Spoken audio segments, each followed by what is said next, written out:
Hello, welcome back to Erica's Welsh Garden. Today is Friday the 13th and I thought it was about time that I brought you down to the plot and I gave you a march tour of my new allotment, which I'm transforming into no-dig at the moment. I've been without a camera for a couple of weeks, so I've not been able to film down here, but if you follow me on social media, on Facebook, Instagram and Twitter, you'll see that I have been really busy transforming this plot into a really good, hopefully, a really good no-dig plot. But before I show you what is going on there, I have some compost and some bits and pieces that I need to get out of the car. So I'm going to get that done first. I'm going to finish off one of the beds and pathways I'm working on, and then I will give you a lovely tour of my new allotment, and I'm hoping you're going to be impressed.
So that is the car emptied now, so I'm just going to put the bark chippings down on some pathways that I've already prepared and some compost on a no-dig bed area that I've also prepared, so we will do that now.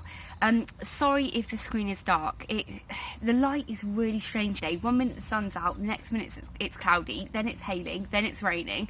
So yeah, hopefully you can see me okay. So let's get putting the bark chippings down first.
So I got my pathway done and I got my new no-dig bed done as well. It's been a couple of hours since I spoke to you last, although on the video it won't be a couple of hours. I've been pottering around now, and I was about to do a tour a little while ago, but somebody started mowing their lawn, so it was a little bit noisy. Also, it's really windy coming kind of from this direction, so hopefully when I do the tour for you it won't be too bad. Yeah, I'm really excited to show you this area now. It seems like it's actually really transforming. Still loads to do though, so you know, bear with me, but let's have a look. Here you go. Welcome to my brand new no-dig allotment. I am so proud of this. I've been pretty busy working on this for the last couple of weeks, but actually it's been quite easy in comparison to digging a plot over, to be honest.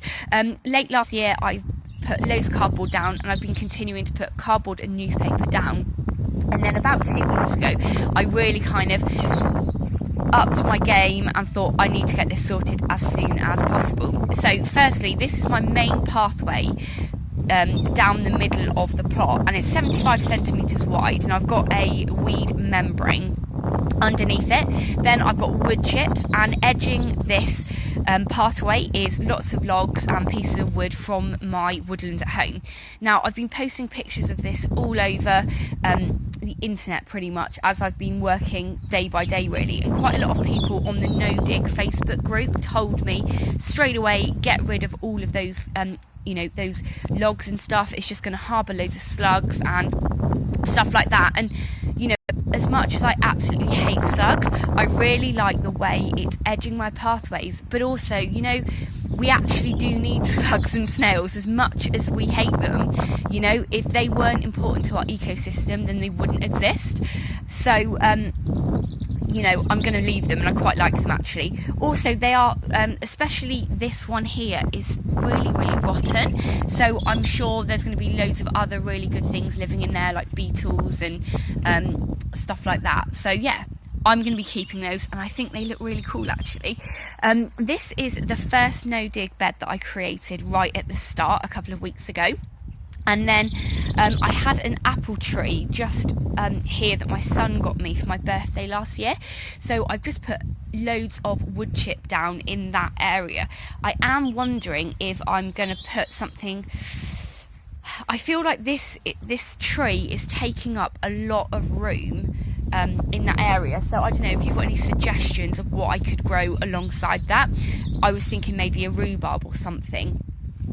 Just kind of down in this area, but I'm not sure. So yeah, give me any feedback on that you can. Also, this is a really old raised bed that was here. It's totally rotten now and falling apart, but what I did was load of newspaper underneath, and then I found a wheelie bin full of used compost. So I put a big layer of used compost on this area. Now all of the compost that I've been buying is peat free. I imagine this possibly isn't peat free, but it was spent compost from last year. So I've put a really good layer down on here.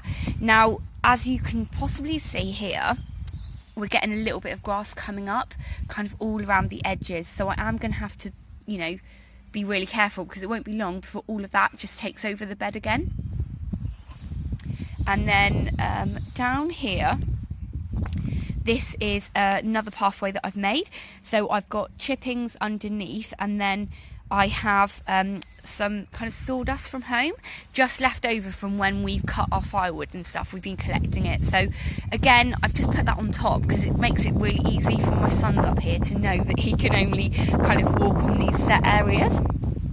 And then over here we have 2 new no-dig beds. So the first one just in front of you here I made a couple of days ago, and then I've just finished and made this one today. Now to begin with, when I started putting all of the newspapers down and stuff, it was kind of along the top of the plot here, and I had found with this bed here and also this bed, a couple of dandelions had broken through. So what I've been doing now with with these two beds is actually double layering it, so it's got a really thick kind of area for, hopefully, you know, to kill off any dandelions and things like that coming through. But with the dandelions that kind of broke through, the one dandelion on this bed and the one dandelion on this bed, what I did was I just moved away some of the compost, and then put some more cardboard down on top, and then covered it again. So fingers crossed it's going to be okay and they're not going to break through again. So on this side here now, I've got quite a big bed actually, and if I'm honest, it's probably a little bit too big, because you need to be able to reach into kind of all areas, which I'm going to be able to do with this one, but here not so much. And if you have a look here, this is a raised bed that is completely rotten, and as you can see here, it's covered in weeds. Now, I have dug this raised bed about 3 or 4 times, and I've removed all of the weeds, and it just comes back, okay? This is the main reason that I've decided to go no dig on this plot, because it's a complete mess. And obviously, if I just leave this, it's going to kind of just keep growing, and just straight away this bed is going to be completely ruined. So I need to sort this out really quickly. I think I'm going to just build another raised bed there or something, but make it slightly taller, and then dig out all of the wood, hopefully leaving the big pile in the middle, and then I can kind of just put compost on top or something. So possibly I'm thinking of having a raised bed, like maybe 3 decking boards high, just so I can transform that, because as you can see, it's not going to be long before it kind of encroaches on this area. So yeah, that bed is done. Just in the middle, I don't know if you can recognise it, this is a lupin that somebody gave me last year, and it's done really, really well. It's kind of like a pinky salmony colour, which is, yeah, really lovely. So hopefully that does well this year, but a bit in a kind of random place, but there you go. And then as we walk down here, okay, I don't know if you can tell from the actual video, but as we walk kind of down here, there's a little bit of a step, so the kind of plot really does kind of slope down this way. But this area here, not really sure exactly what I'm going to do with it, but there are some red currant bushes just by that green bag, so I really don't know what to do, because they are completely overgrown with grass, as you can see.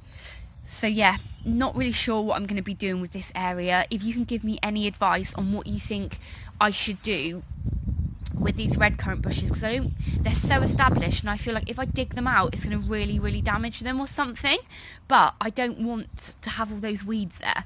So give me some advice with that. And then this area, as you can see, my plot is mostly grass underneath this now. I put loads of horse manure on it last year. We had a delivery, and I just chucked horse manure everywhere. And horse manure is just full of grass seeds, as you can see.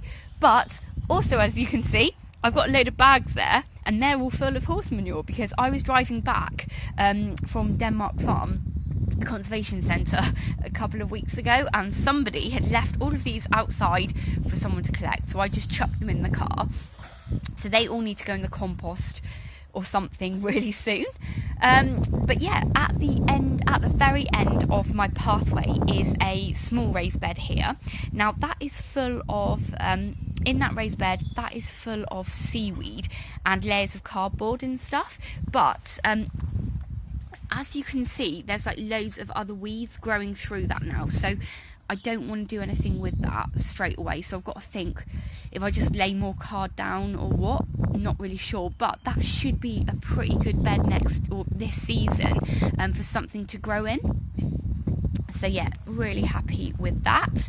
And then kind of my pathway kind of ends there, and I've got a bed here, but I've got more cardboard down here, so I am thinking of kind of extending the pathway, possibly kind of along here.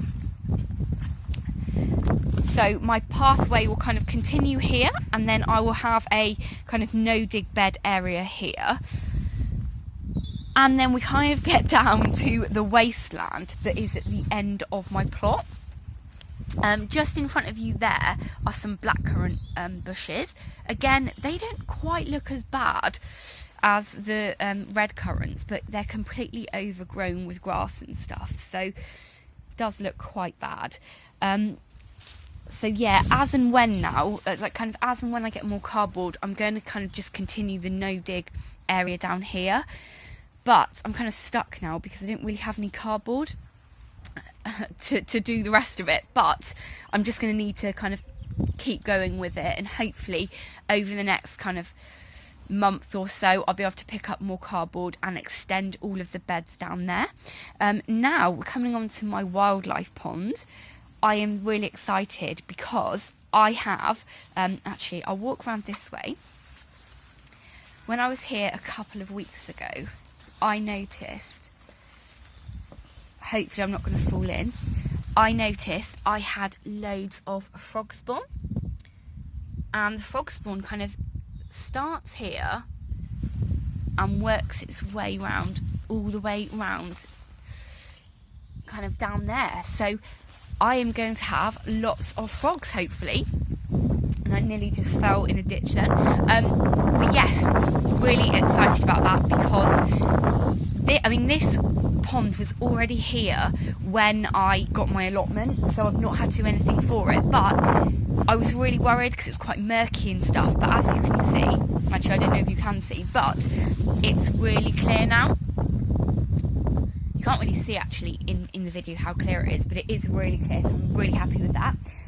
Also over here was, I think this used to be a compost bin, but I just put newspaper over it, and I've covered that with compost as well. So don't know what I'm going to be growing in here. If you have any tips for me, what you think would be really good to grow in this raised bed, that will be amazing. Let me know.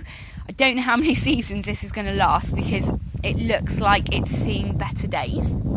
And then yeah, pretty much it. There's a really old raised bed there that just needs to be dismantled and taken to the tip.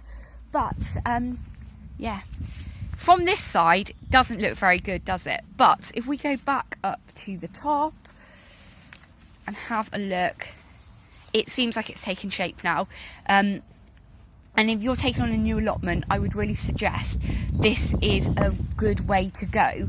I had previously said in other videos that I was going to be trying to do no-dig without spending any money, but actually I have spent money on compost, and I think I would recommend it really, because I am so busy and I've got so much going on that actually the cost of compost is cheaper than my time, so it's worth it. There you go.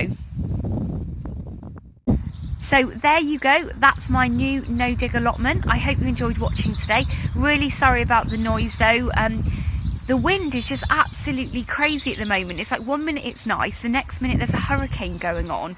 It's really crazy, but at least kind of this bad weather has kind of held me off from trying to plant stuff too early, and it's made me be able to focus on getting some of the infrastructure in place, which is so important with an allotment, because if you don't get it right, you might as well just not even bother. But anyway, thank you very much for watching. If this is the first time you watch me, please do hit that subscribe button and ring the bell so you can notified of all of my latest videos. I'm also on Twitter, Instagram and on Facebook, so if you just search for Erica's Little Welsh Garden, you should be able to find me, and I'm trying to at the moment post daily, so yeah, please check me out on there. Thank you very much for watching. Take care. Bye.